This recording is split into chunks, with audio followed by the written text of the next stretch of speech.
Today I'm going to show you how to make Liege waffles. I've heard it pronounced Liege a lot, but I'm used to calling it Liege, so that's what I'm calling it.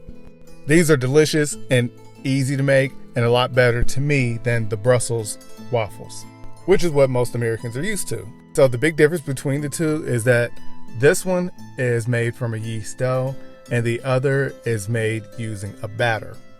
And there will be a big difference in the texture, whereas this one is going to be more dense and the batter one is a lot lighter and fluffier. But the taste of the Liege is just not even comparable to me to the one that has the batter. And the inclusion of the pearl sugar makes it that much better than the standard batter waffle. So I'm starting off, I've got some bread flour.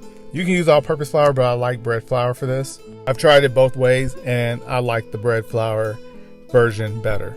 And to my bread flour, I'm adding some brown sugar, a little salt, and some instant yeast. You can use regular yeast, but I prefer the instant yeast because, well, it's instant. And I don't have to let it sit in a glass of milk or water to bloom. Now I'm adding some milk and some eggs. I'm making sure that those are room temperature. I don't want them to be cold, because as it proofs, it's going to need to double in size. So I need to make sure that my ingredients are at least room temperature. Now I'm going to combine these ingredients, and to start off, it would have been a lot easier if I used the paddle. I didn't, but either way, I'll get to my goal, which is making sure this is all mixed up. So if I use the paddle, this is where I would have stopped, which is before the addition of the butter. So if you want to do this a little bit faster, go ahead and use the paddle attachment instead of the hook. And then switch back to the hook when you're about to add in your butter. And so I'm adding in my butter one piece at a time. And you don't want to add it all in at once. And once you've got it all added in, you let it go for a little while, probably about 5 minutes or so. It ends up becoming an elastic ball. As you can see, it's not sticking to the sides anymore, which is what you want to see. Now I'm going to leave it in the mixing bowl to proof. And because it's a little colder today, I'm going to use my oven to proof. Now my oven has a proofing option. If yours doesn't, you can put it over a bowl that has some warm water in it. That'll work just fine. And after I've got it doubled in size, I'm going to then add in my pearl sugar. And pearl sugar is something that's, I would say, not so easy to find in regular grocery stores. I order mine on Amazon. It's not something that I've ever seen in grocery stores. You can find it in some specialty stores. I have seen it in those places. But it's always very easy to find on Amazon and it's not terribly expensive. I'll put a link so that you can find it.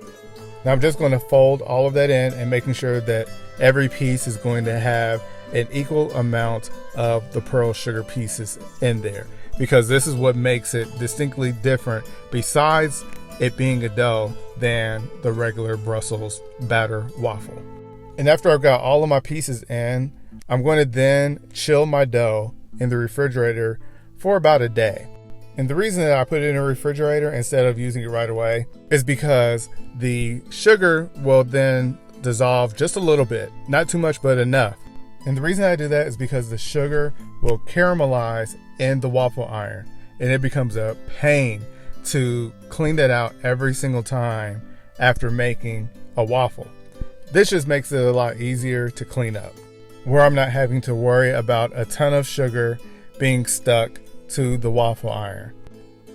And you do want to make sure that you do clean it up every single time before you make a new waffle. It'll end up being very sticky if you don't, and it'll make the color of the waffle be very dark. And I'll show you how to clean it. It's a very simple process. So right now I'm just going to roll them into equal size balls. I'm going to do about 10. And once I've got all of those done, I'm just going to let them rest for a few minutes. And then I'm going to put them right into the waffle iron.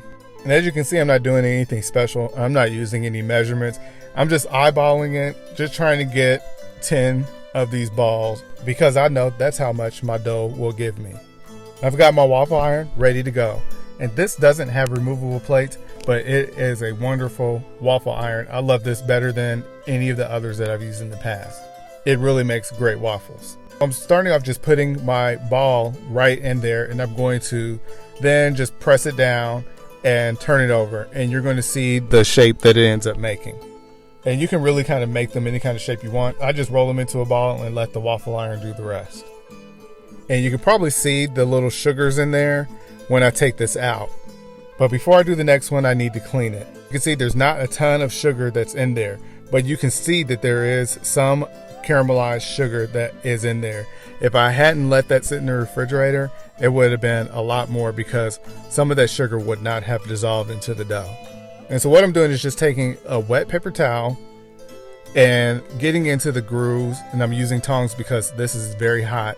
I don't want to use my hands with this because I don't want to get burned. So I'm just going to use a wet paper towel and get into the grooves and get as much sugar out as I can. And when I'm done, this is how they look. Don't they look amazing? Now I'm going to clean out my waffle iron. I'm going to show you how I do this. Very simple. You see I'm just pouring water in there, and I'm doing this while the waffle iron is on. The hot water will melt the sugars. You can flip it over and do the same thing, and you can do this as many times as you need to until you've got your waffle iron cleaned.